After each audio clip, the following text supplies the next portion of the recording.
Hello, everyone. This video, I'm going to start with random variables on probability spaces. So before we get into the definition of a random variable, recall the definition of measurable functions. Okay, so let each of these be a measurable space. So we have the measurable space with a set X and a sigma algebra F, and then we have another another measurable space Y, Y being our set and G being our sigma algebra. So remember a function from X to Y, and I've written X and Y in these weird scripts to kind of differentiate it from notation I'm going to use later in the video. Okay, so this is kind of like the script you might see in topology a lot, these kind of bold capital letters. So remember the definition of a measurable function from xf from x to y. We say it's fg measurable if and only if for each set A in our sigma algebra G, the pre-image of A is in F. Okay, so this is for every measurable set A and G, this is a measurable set in F. Okay. We can also consider measurable functions from this measure space to some measurable space y, G, right? So our domain might be big omega instead of just some other measurable space. So we can consider measurable functions from omega to y. Okay, and so for now I've denoted my measurable function as lowercase f, but we're going to see some different notation later. Okay, so again, this is just a measurable function. There's nothing really probably about this. This is just, omega is just a set and y is just a set. So really this is just a measurable function from one set to another. Okay, so there's not even really any probability going on right here. We could say f is the script f, script g measurable. Okay. So this is just analysis. There's nothing probabilistic about this yet. How do we connect this idea of a measurable function to probability? So let's say we have some probability space describing a random occurrence, so the flips of a coin, the roll of a die, etc. So there's some there's some random event occurring, or just think about it in pure mathematical context. That's fine.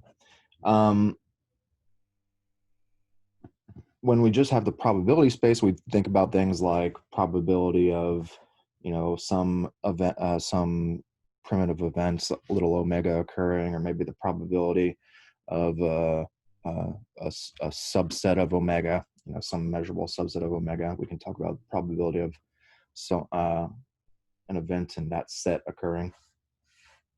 But really, that's interesting, but it only takes us so far, right? There's only if I'm rolling a die, there's really not too much to say about the probabilities of these events, right? There's not much to talk about there. But when we start talking about functions of these outcomes of this random event, then things start getting more interesting. So let's stick with that idea of rolling a fair die. Okay, our omega would just be all the possible face values of my die, right? And then I could consider my sigma algebra as just the power set, and P this uniform measure where each face value is equally likely to come up. So probability of each one of those is 1/6. Now let's start introducing random variables onto this probability space. So let's say I'm rolling a die and I'm going to get $100 if I roll a 6, but I have to pay $20 if I roll anything else. I could think of these payouts, whether I'm getting paid $100 or I have to pay $20. I could think of that as a function of my outcomes, right, of my little omegas.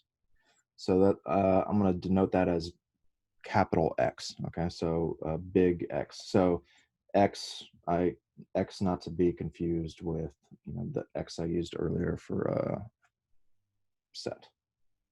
Okay, so different. So X is a function from big omega to R. And what does that look like? We could write it like this as a linear combination of indicator functions, right? So x of omega, well, that's going to be -20 times the indicator function on the set 1 through 5. Okay, so if my little omega takes a value in this set 1 through 5, I'm paying out $20, right? And then if my omega takes the value in this set, which is just 6, I gain $100. All right. So what do I see about this? This is a measurable function, right? Which I've stated in this line here. X is what? Script F and BR measurable. Where this is the Borel sigma algebra on R.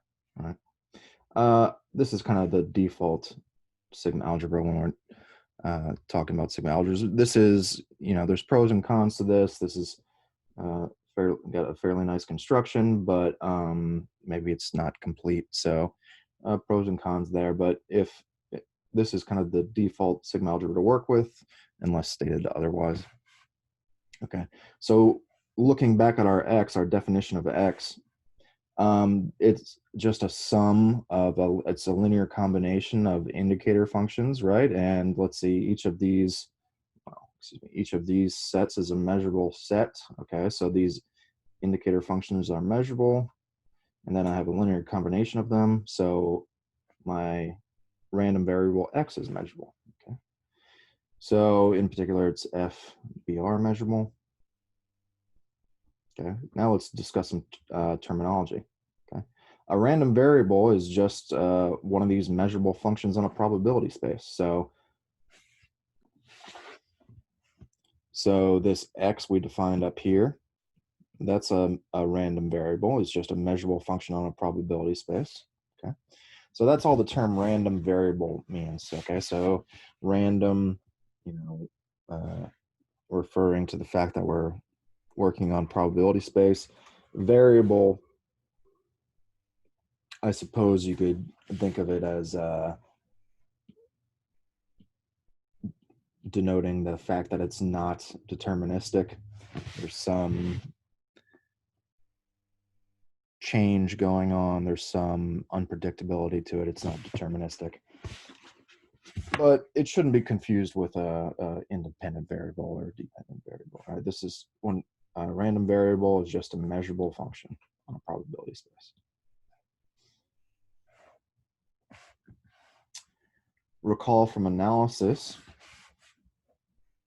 that for two measurable spaces, let's work with our omega script F and y script G. We might be specific and say that a function is script F script G measurable. Okay, if we want to be explicit about what sigma algebras we're talking about.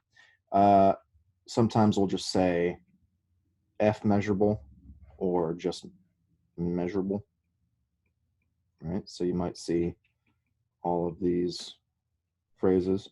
If we say F measurable, usually and measurable, if something's not specified, it's usually assumed to be the Borel sigma algebra. So, for instance, if you had a random variable from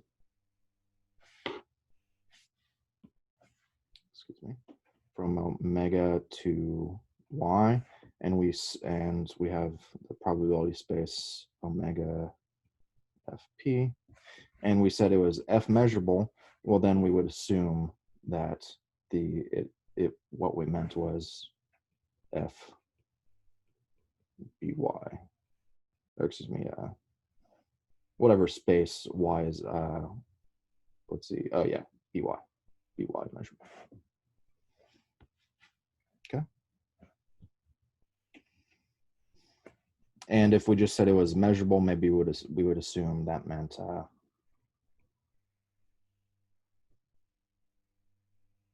again, we would assume that was just f by measurable. Right. Continuing with some terminology here, we denote random variables. We usually use capital letters like x and y, and that's to make a distinction between random variables and deterministic functions. Okay, so random variables, x, y, z, etc. Okay, so we'll usually see like things like x omega, y omega, z omega. Those are usually how we write our functions of defined on probability spaces. You don't usually see like f omega or g omega. These are reserved for deterministic functions on spaces like R, things like that. So we might still work with f of x and g of x, but those are going to be deterministic functions.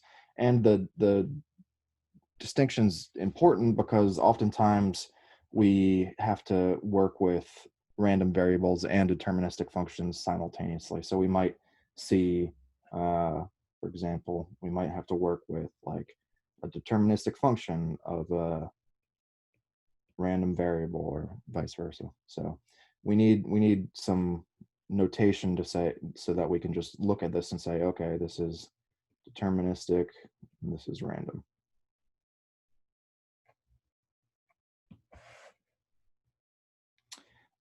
Some more notation that's kind of specific to probability is that we, for indicator functions, so if you studied analysis, you might have come across things like something like this, which maybe you called it indicator functions, or maybe you called it a characteristic function. Maybe you saw it written as kind of like one of these Greek letters. I forget what this letter is. Something like this. In probability, we use a bold 1 with a subscript denoting our set. Okay. And we call it an indicator function because in probability, characteristic function has another definition. And the characteristic function is, well, I'll cover that farther down the road, but it's going to be something like a Fourier transform. Okay, so it's very, very different than our indicator function. All right, so if you've never seen something like this before, indicator function is just a function that takes the value 1 if our little omega is in our set A, and 0 if omega is not in A, or omega is in, we could also say omega is in A complement. Okay. If you've studied any real analysis, that should be very familiar, but once again, we denote it with the bold 1 with the subscript here as necessary, and we call it an indicator function, not a characteristic function. Okay. So in real analysis, we often, when we talk about measurability of functions, like let's say I had f, r to r, and I wanted to see if this was measurable. Okay, well, how would I show this is measurable, or what's the definition of measurability? I need f inverse of a. Like, let's say a is in my Borel sigma algebra on R. I need f inverse of a is in the sigma algebra for this guy, which would also be. Okay, so similar concept at work for probability. But so going back to this real quick, this is a set, right? This is the pre-image of some set A. So this is a set in this Borel sigma algebra. Okay, so this is a set. We have the same idea in probability, but we usually denote it. Let's say if I'm working with a let's say I'm working with a measurable function, a random variable x. I would denote this x inverse of a as x in a. Okay, so a little terminology change here, a little notation change. They mean the same thing, right? So this set x inverse of a, that is what it's this. It's all little omega and big omega, such that x of omega is in that set A. We would just write this, usually in probability, we would write it like this, x in A. Okay. So just a little notation specific to probability. And we suppress a lot of notation in probability as well. So a lot of times you'll see x, just x instead of x omega. So you know, if the analog for deterministic functions was if we have a function f of x, you know, sometimes we just write f. That happens a lot in probability where we just kind of suppress this omega here, this little omega. And similar with the braces denoting a set. You know, this is, once again, this is x in A. That's a set, right? So we should have the braces there, maybe. But a lot of times we just drop those and write probability x in A. We put the x in A in parentheses, but we drop the braces.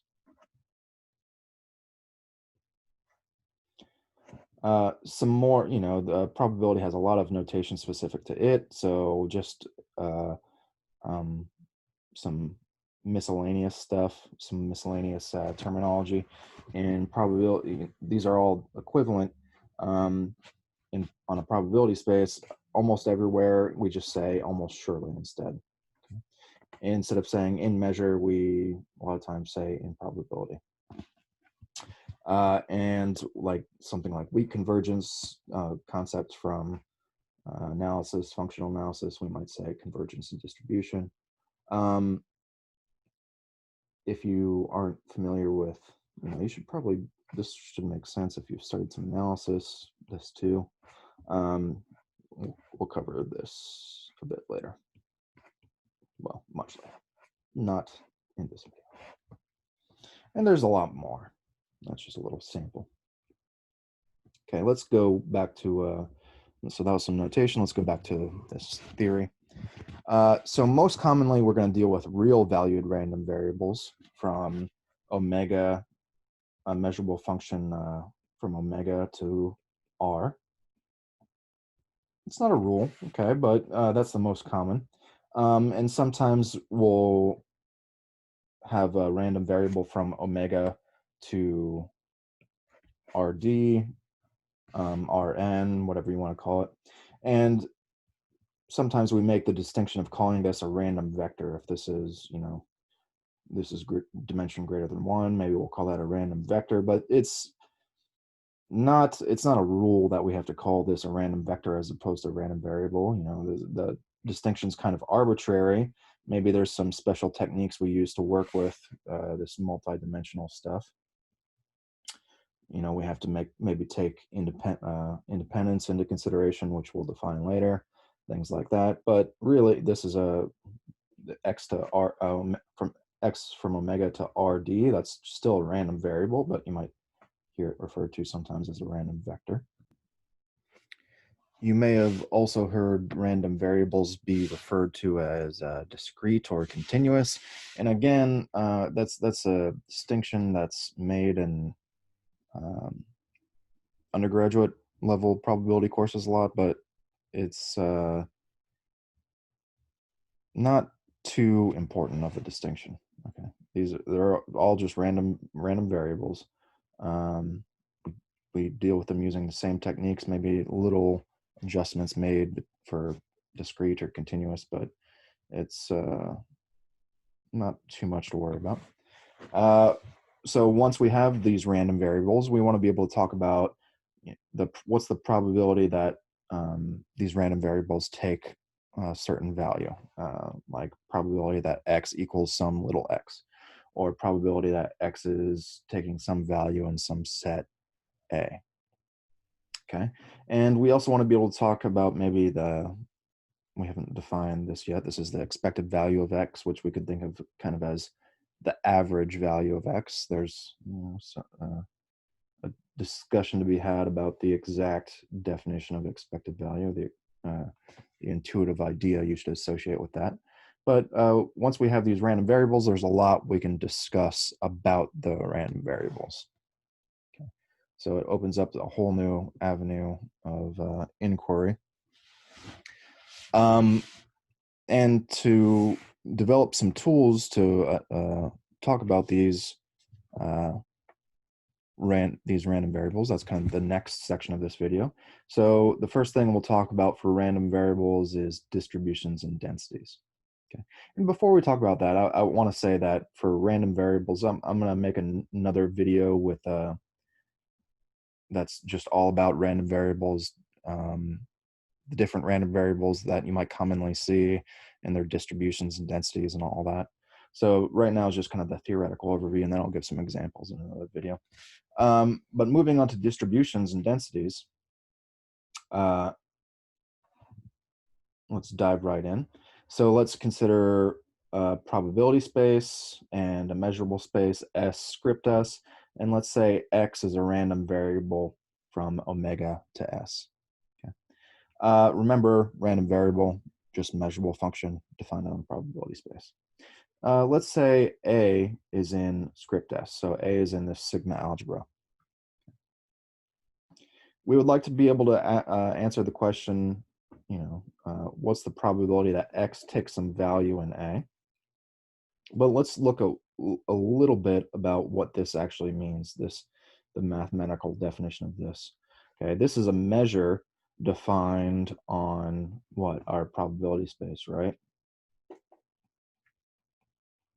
And then this A, well, that's in a totally different measurable space. It's in, that's a measurable set for this measure space, S, script S. So we're kind of using a measure on this space to talk about some property of a set in this space, okay? So a little funky. So we need to define exactly what we're talking about here.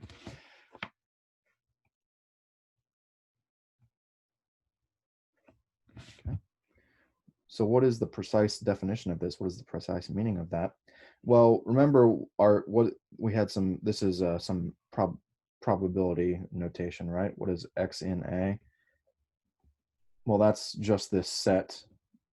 If I was going to write in a more analysis style, that would be this set, right? The pre-image of this set A. Okay. And this is a set in F, right? So where F is that sigma algebra on our probability space, okay? So this is a set in F. So it does make sense to talk about the probability of this set, okay? So this actually does make sense if we view it this way, okay? Which is the correct way to view it.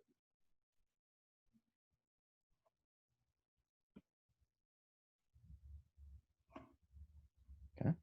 So our input is a set A in this script S, this sigma algebra, and output is a probability, right? It's going to give us, since it's this composition of stuff, the output is going to be a number between 0 and 1, right?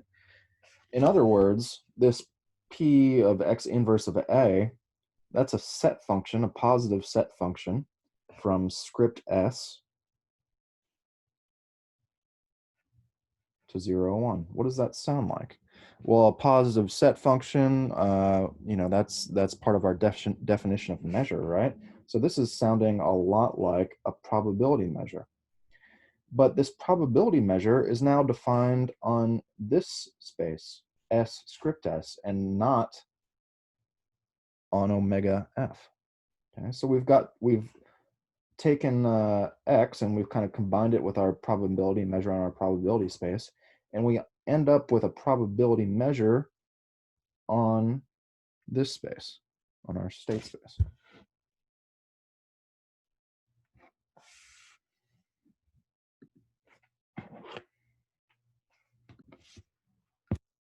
Okay, so I've asserted that this probability, this P X inverse of A, I've asserted that's a probability measure on our state space, but let's confirm here. All right, so let's make this little proposition. So let omega script FP, let's have that be a probability space, and this S script S, that's a measurable space, and assume X, capital X, is a S-valued random variable. And let's define mu of A for A in script S. Let's define that as probability that X is in A, meaning the probability of X inverse of A, if you're more comfortable with the notation from analysis. Okay. All right, so let's have this definition. And then we state that then mu is a probability measure on S script S. Okay. So let's prove this.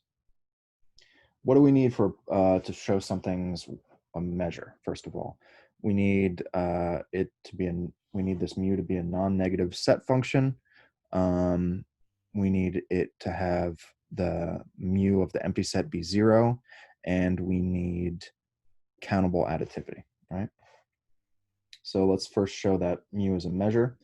Okay. This is really a lot of this is gonna depend on some set theory. And these pre-images. Okay. So we have these three conditions. The pre-image of the empty set, well, that's just the empty set. Okay. If I take the pre-image of the whole space, that's going to be omega. So I'm stating these. These maybe are very intuitively clear. I'm not going to show these. It's maybe not trivial. Maybe these aren't trivial, but should be intuitively clear. And then I have this third condition. If A and B are disjoint in script, these are sets in script S, then their pre-images are disjoint as well. Okay. So with these three, we should be able to, with these three statements, we should be able to prove that mu is in fact a measure. Non-negativity, I don't think I've shown, I don't think I showed non-negativity here, but that just follows from non-negativity of P, right? If mu of A is defined as P of X inverse of A, well, P is non-negative, right? So mu has to be non-negative, because no matter what this is, it's not going to, since I'm taking the probability of it, it's always going to give me a number between 0 and 1, right? So non-negative is clear. All right. What else do we need to show? We need to show countable additivity. And let's see. I guess I could go, before we show countable additivity, I could also show that mu of the empty set is 0, right? And again, that's because of P. Okay. Mu of the empty set is P of X inverse of the empty set. From the statements we had at the beginning of our little proof here, we know that X inverse of the empty set, that's just the empty set. And since P we know is a measure, well, the measure of the empty set is 0. So we have 0. In other words, mu of the empty set is 0. All right, now on to the fun part, the countable additivity. So let's let AN be a collection of disjoint sets in script S, disjoint measurable sets. We also have this relation, okay, X, the preimage of this union, this countable union, is the countable union of the preimages. Okay.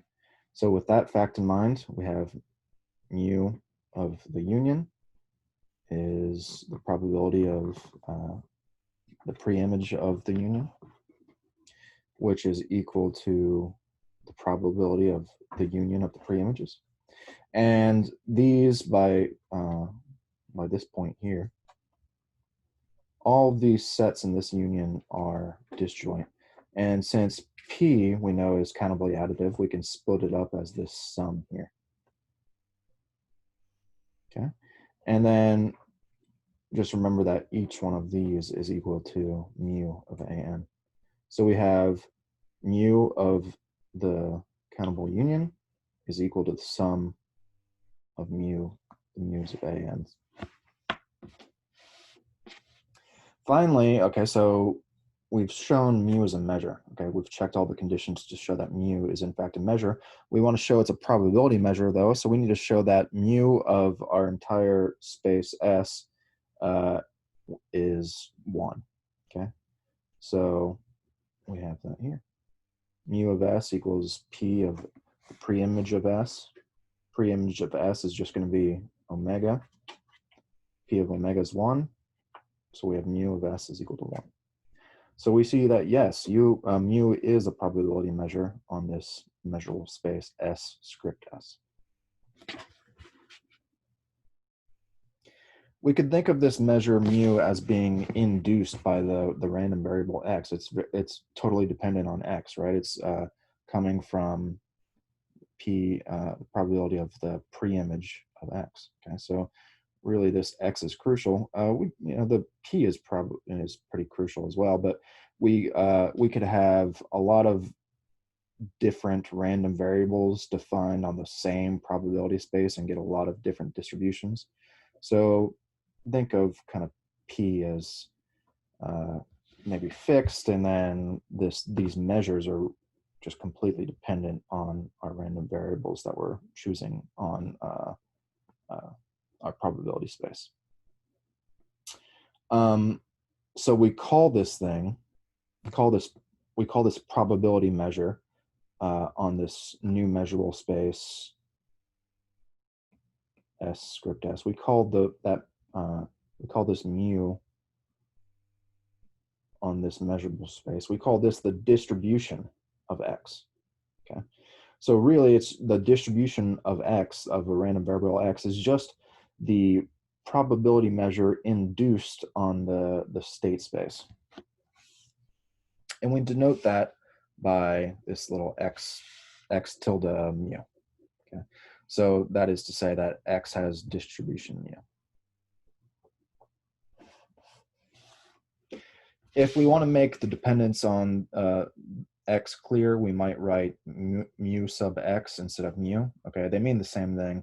It's just that if it's clear which X we're talking about, we'll just use mu instead. But you'll see both of these a lot, mu sub X and mu. Okay. If we're talking about a couple different random variables and they're paired distributions, maybe if we have random variables X, Y, Z, etc., you'll see things like mu X, mu Y, mu Z. Okay. So just notation to keep clear what distributions we're talking about.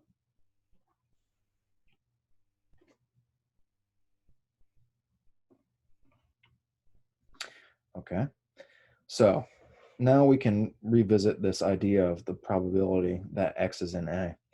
Okay, we've defined, that's how we've defined our mu X, right?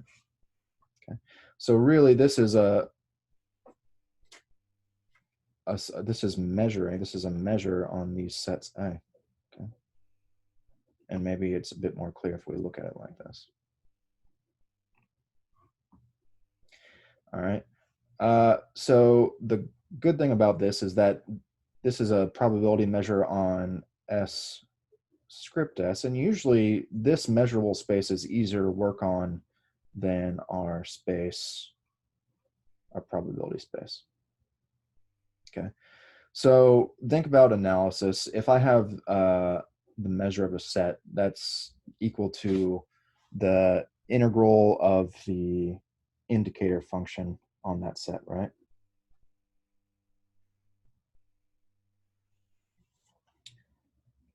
Okay, so if I have mu of A, that's the same thing as the integral of this indicator function with respect to this measure, okay? Where this measure is just our measure here. And then integrating this measurable function here, or excuse me, this this indicator function, that's the same as just, we can just write these are equivalent, these integrals, right?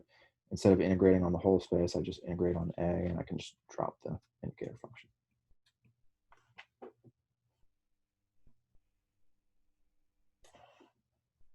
Okay.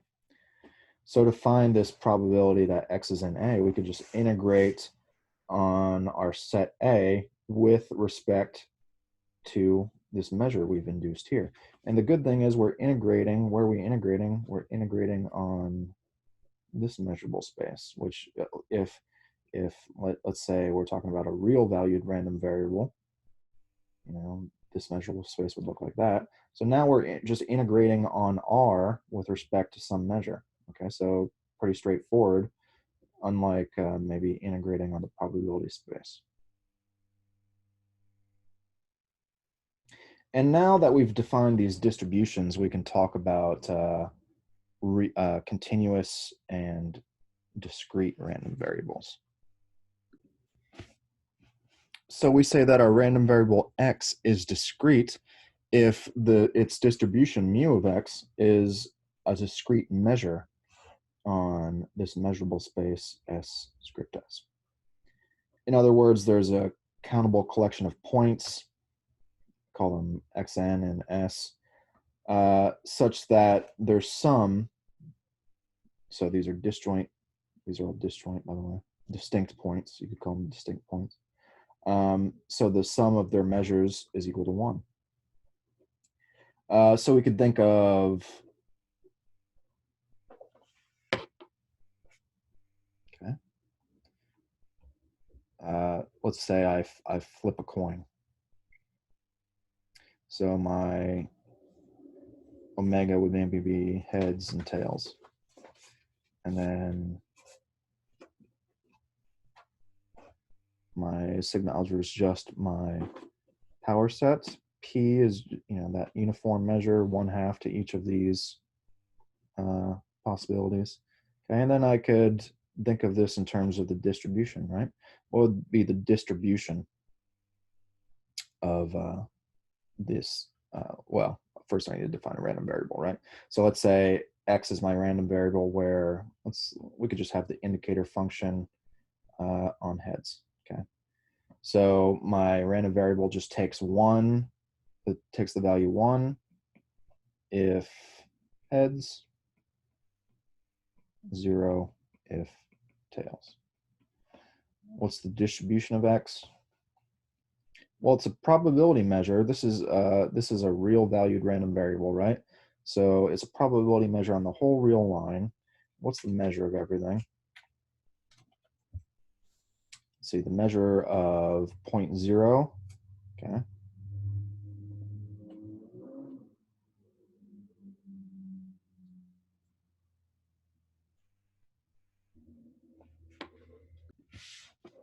Well, actually, let's start with 0.1. What's the probability of well,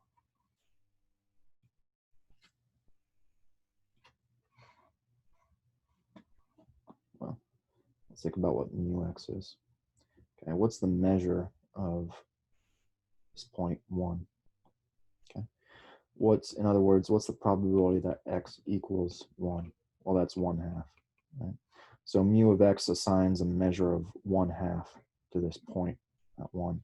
And to the value 0, it assigns a measure of 1/2 as well. And then to all other points, all right,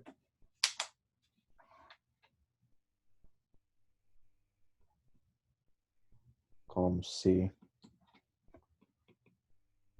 it assigns measure of 0.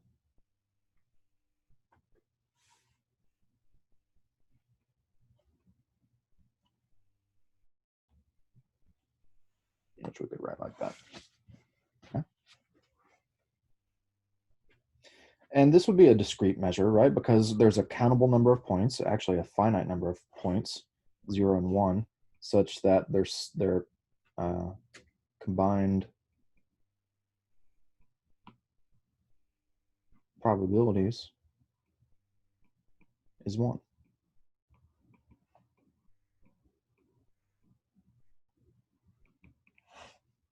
Okay.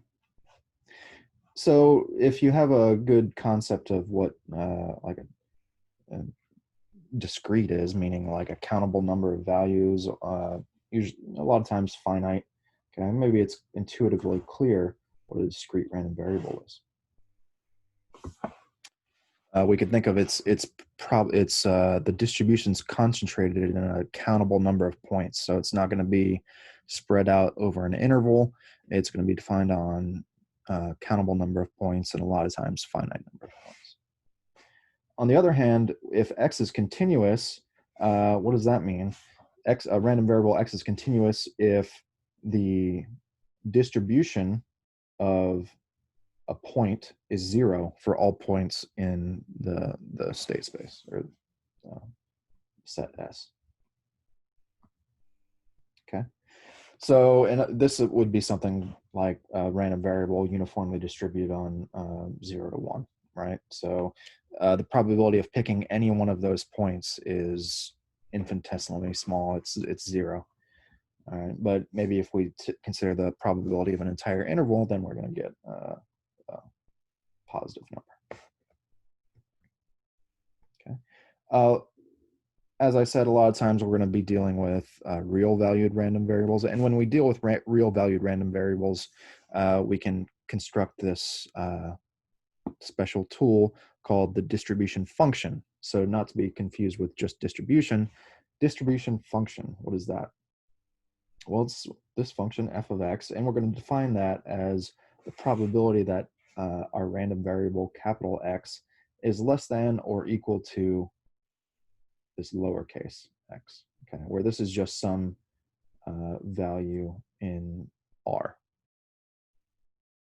Okay, so I know, maybe some of you are thinking, oh, why does it keep using x's? Shouldn't he do like probability x is less than y? It's just style. You see this in a lot of probability textbooks and all that. We could have just as easily written probability that x is less than or equal to lowercase y. Maybe that'd be a bit more clear, but have it, I guess. All right, so this probability, remember, we're talking about a distribution here. This is going to be the measure of this set, mu of this set from, let's see, negative infinity to this lowercase x. So once again, if we want to make this capital F of x, that's since it's defined in terms of this distribution, it's really dependent on the random variable that the distribution is derived from. So if we want to make that dependence clear, we might write f sub capital X, where that's capital X of lowercase x. So these are, again, interchangeable, and this notation, maybe is better if we are dealing with a lot of different random variables and we want to be clear about which one we're talking about. So let's consider the properties of this distribution function. This distribution function is going to be non-decreasing, right continuous. The limit of f of x as x goes to negative infinity is going to be 0. And as x goes to positive infinity, it's going to be 1. Okay, so all of these are derived from the fact that our distribution is a probability measure. So once again, all these properties stem from the fact that mu is a probability measure. So let's see that explicitly. So assume y is less than or equal to z, then this interval is a subset of this interval. And we've already established mu as a measure, so fy, which is equal to mu of this interval, okay, by monotonicity of measure, okay, we have this inequality. Okay. And then, well, what is this mu of this set? Well, that's just our distribution function of z, right? Okay, so we see that the distribution function is non-decreasing. Now assume xn is a decreasing sequence going to x. By continuity from above for measure, okay, we have the distribution function of f of xn should converge to f of x, okay, which is definition of right continuity, right? Okay. Important to note is that mu of r equals 1, because that continuity, if you think back to analysis, that continuity from above, what am I saying here? Let's say mu is a measure, and an are these sets such that, let's see,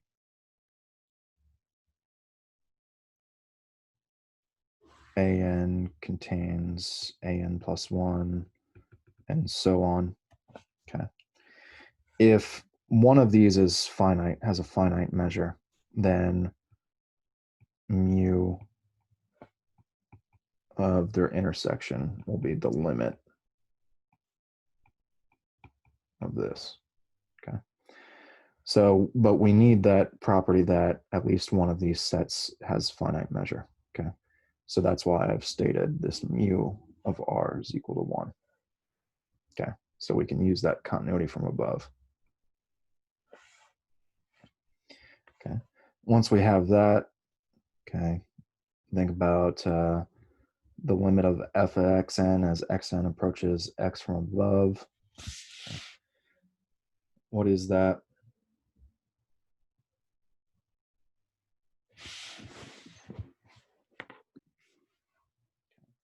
I just realized a bit more care is needed, because this xn, the sequence that's decreasing to x, this doesn't have to be a decreasing sequence, right? It's just all xn have to be greater than x. So we could have points like x here, and then the xn's are kind of bouncing back and forth, but they're going to x eventually. But let's see.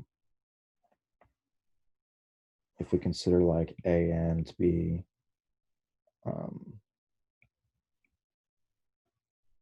the set negative infinity to the min of the xn. Okay.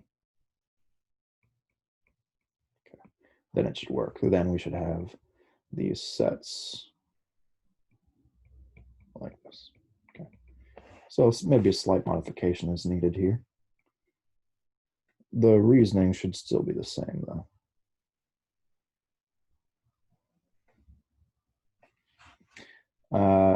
This distribution function will be in this should be like that. And then, okay, measure of this, then we, by continuity from above, we can say it's the limit of this, which should be mu from negative infinity to x, which is just our distribution function of x. So again, I think we need that slight modification between these two steps. Okay. But the reasoning should still hold. So what have we shown? We've shown non-decreasing, right, continuous. And then these 2 points, we haven't shown these points, but these are it's very similar. It's continuity from above and below from measure. Okay. So that's why I just say these other points are similar. I'm doing this for fun, so I'm not going to do stuff I find tedious. All right. On the other hand, let's say capital F of x is some function with those 4 properties. Okay, so now f of x is just some function, not necessarily the distribution function, but let's say f has these properties. Well, you might expect me to say this, but then if that is the case, then f is in fact going to be the distribution of function associated with some random variable x on some probability space omega fp. So there's my advisor in his class showed this in a cool way, a nice little proof. But there's, and he pointed this out as well, there's a really trivial way to show it. So the trivial example would just be to let omega equal the real line, the sigma algebra be the Borel sigma algebra on R, and then just define your probability measure as mu f. Okay, we've already shown that this is probability. We take, well, so now, okay, let's be careful here. In this case, all right, when we write this, in this case, we're not assuming mu f is a distribution, right? We're assuming mu f is a Lebesgue-Stieltjes measure derived from f. Okay. But if f has these properties, then the measure of the entire real line is going to be 1, so it's going to be a probability measure. Okay, and then if we think about this this probability space, and we consider x to be the identity function.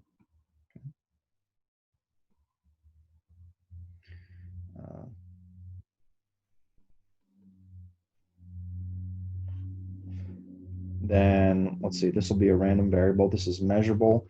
And then if we think about the distribution of this x, okay, which will denote, let's pick something else. Let's consider the distribution of this capital X. Let's call it nu of x. This is going to end up being exactly that capital F. Right. Okay. Well, this is a measure. So if we consider, if we consider the distribution function of this random variable, it's just going to be exactly our function f with those 4 properties. So that's the distribution function. We can also define a distribution function for these random vectors. Very intuitive how that's going to look. Okay, if I have distribution function, okay, this is my random variable x, and then I have some vector in here. Okay, well, the distribution function for this vector is just going to be this probability that x, capital X1 is less than or equal to lowercase x1, and so on. This is also called the joint distribution of x. But we're not going to consider this too much now because tools like independence help a lot with these random vectors and things like that. But just a first exposure to it is here. And then if we have a random vector and we just want to consider probability that xi is less than or equal to some number lowercase x, well, we would call that the marginal distribution, denoted like this.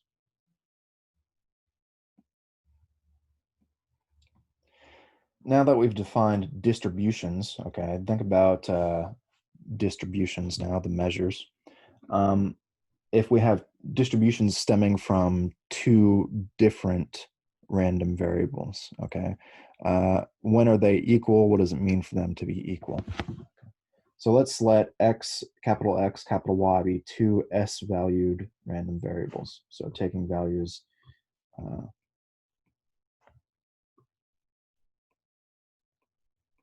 in this measurable space.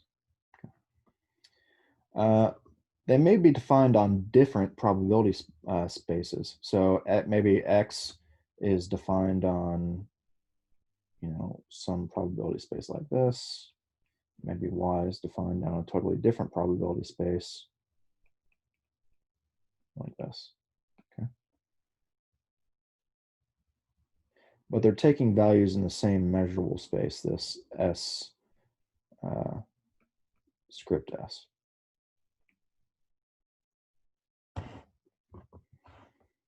We say that they're equal in distribution if this measure mu x of A equals mu y of A for all A in our sigma algebra script S.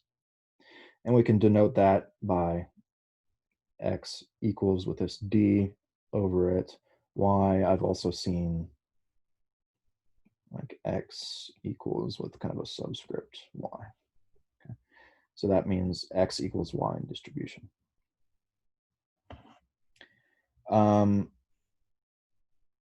So again, this is about the equality of these measures.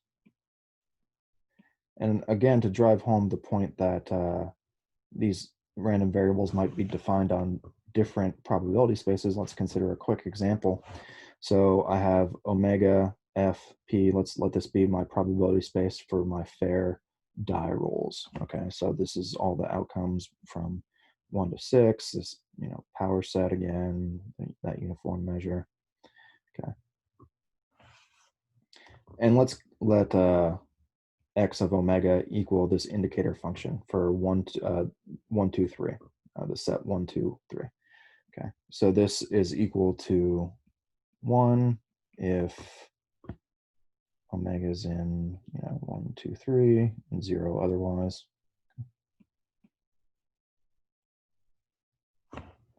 And then on the other hand, let's let omega prime, f prime, p prime be the probability space for my fair coin flips. Okay, and let's let omega, y of omega be the indicator function for heads. Okay, so this equals y of omega equals 1 if my outcome is heads and 0 if it's tails. Okay, these have the same distribution, right? What's the probability, going back to our fair die rolls, what's the probability that x equals 1? Okay, well, that's the probability that I roll a 1, 2, or 3. Okay, that's just 1/2, right? On the other hand, the probability that x equals 0 is also 1/2. And then I ask myself, I go down to my y and I say, okay, what's the probability that y equals 1? Well, that's just the probability that my coin is heads, which is 1/2. What's the probability that y is equal to 0? Again, 1/2. Okay. So my mu of x of 1 is 1/2, mu of y of 1 is 1/2, and so on. Okay, so these are two random variables. They have the same distribution. They have the same outcomes with the same probabilities, but I should say that the probabilities of these outcomes are the same for both of them. And, a little technical point I'll talk about sometime in the future. So these things are equal in distribution, even though they're defined on different probability spaces, right? There's nothing, these are totally different probability spaces. Here we're talking about die rolls. Here we're talking about coin flips, totally different spaces.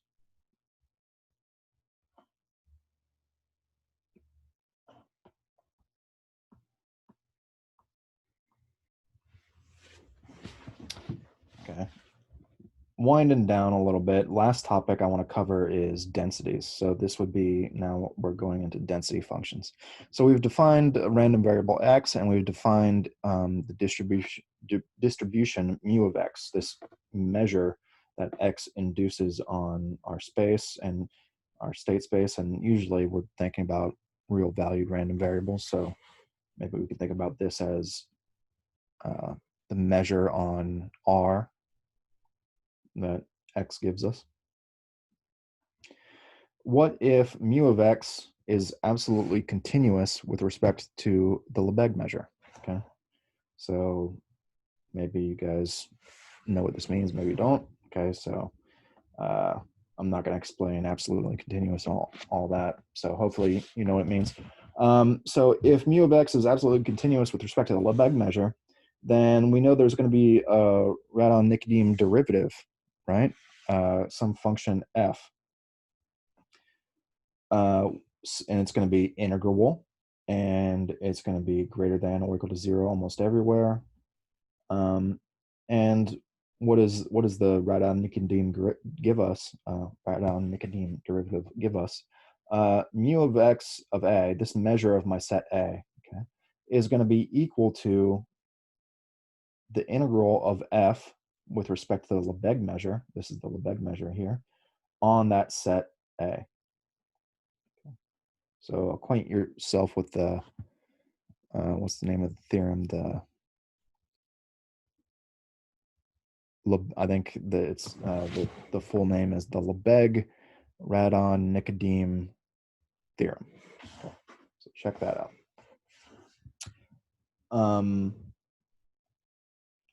So this measure of A, we can rewrite as an integral with respect to the Lebesgue measure on that set A. In other words, the probability that my random variable is in takes values in this set A is just going to be the integral of some function on A. And we call this this function f inside our integral, we call that the density function of x. So some key properties, just remember, okay, f is in L1, so it's integrable. F is greater than or equal to 0 almost everywhere. And integral of f on the entire real line is 1. Okay. This is just stemming from the fact that, well, this integral is equal to mu of r, right? And we've already said our mu is a probability measure, so that's equal to 1. And just like with distribution functions, okay, if we have a function f that has these properties, it's also going to be the density function of some random variable on some probability space. A quick consequence of this density function, I'll kind of give my thoughts on distribution function and density function at the end of this video, but immediate consequence, if x has a density function, so if our random variable x has a density function, then x is continuous. Continuous in the sense of a continuous random variable. Okay, so x has a density function, meaning that, okay, probability that x is in A equals a f of x dx, okay, where this is integrating Lebesgue integral. Okay, it's the Lebesgue integral on the set A, which is subset of R. Okay, so quick argument here. Why is this random variable x continuous? Well, this is true. Let's see, this is just true by definition, right? By the fact that this f is a density function of our random variable x. In other words, probability that x equals y equals, yeah, what I've written here. The integral on just this singleton set here. Oh, I erased it. Okay.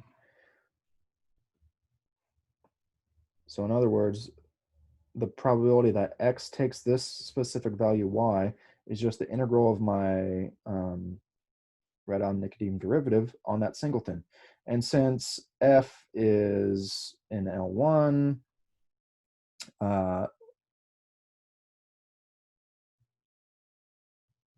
this integral on this set of measure 0 is just going to be 0. Okay. Because what's the measure? What's the Lebesgue measure of that singleton? It's 0. So no matter what value f of x takes at that set on this set, the integral is going to be 0, right? I was thinking about this the other when I was writing these notes, and I was saying, hey, well, couldn't f be the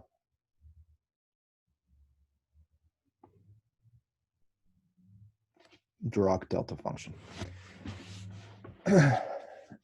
And the answer is no, because